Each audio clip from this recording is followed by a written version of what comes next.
ঢাকা শহর না, শুধু সারা বাংলাদেশে প্রচুর জায়গায় ভুতুরে বিদ্যুৎ বিল আসছে। আমরা লক্ষ্য করছি বিদ্যুতের সাপ্লাই নাই, বারবার কারেন্ট যাচ্ছে, লোডশেডিং এটা রেগুলার ঘটনা।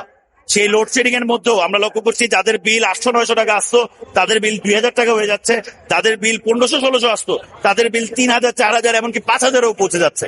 ফলে এই যে বিদ্যুতের দাম এই হঠাৎ করে এবার বেড়ে যাওয়া, এটাকে আমরা মনে করি যে এটা আসলে একটা জনগণের কাছ থেকে লুটপাট করে টাকা নিয়ন্ত্রণের একটা ব্যবস্থা হচ্ছে, টাকা আয়তে নিয়ে আসার ব্যবস্থা হচ্ছে, এবং এটা সাফারার হচ্ছে আসলে কে? সাফারার হচ্ছে জনগণ। আমরা বিদ্যুৎও পাচ্ছি না, আমাদের অতিরিক্ত বিদ্যুৎ বিল দিতে হচ্ছে, আমরা গ্যাস পাচ্ছি না, যখন আমরা গ্যাস পাচ্ছি না আমরা এলপিজি গ্যাসে যাচ্ছি, তখন দেখছি আমরা এলপিজি গ্যাসের দাম বাড়ানো হচ্ছে।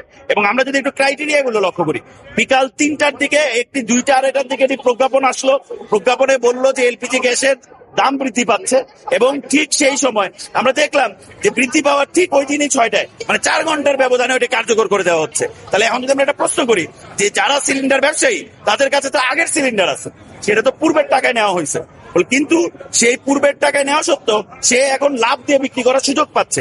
এটা খুব সহজভাবে প্রমাণ করে দেয় যে কিভাবে আসলে একটা লুটপাটের সিন্ডিকেট এখানে চলে, কিভাবে লুটপাট করার ব্যবস্থা আসলে এখানে হয়।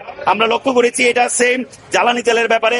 এক সময় জ্বালানি তেল নাই নাই নাই নাই, আমরা লক্ষ্য করছি পাম্প থেকে তেল পাওয়া যাচ্ছে না, কিলোমিটারের পর কিলোমিটার যানবাহনের জ্যাম হয়ে গেছে, কিন্তু তারপর আমরা লক্ষ্য করলাম যেই দামটা বৃদ্ধি করা হলো সাথে সাথে জ্বালানি সংকট মিটে গেল, মনে হলো এখন আর তেল নিয়ে কোনো সমস্যা নাই। বলে এই যে লুটপাট করার প্রক্রিয়া, জনগণকে সাফার করে, জনগণকে ভিকটিম বানিয়ে, জনগণকে এক প্রকার বন্দি করে, জিম্মি করে যেভাবে দাম বাড়ানো হচ্ছে, এটা খুবই অমানবিক এবং এটা খুবই অগণতান্ত্রিক।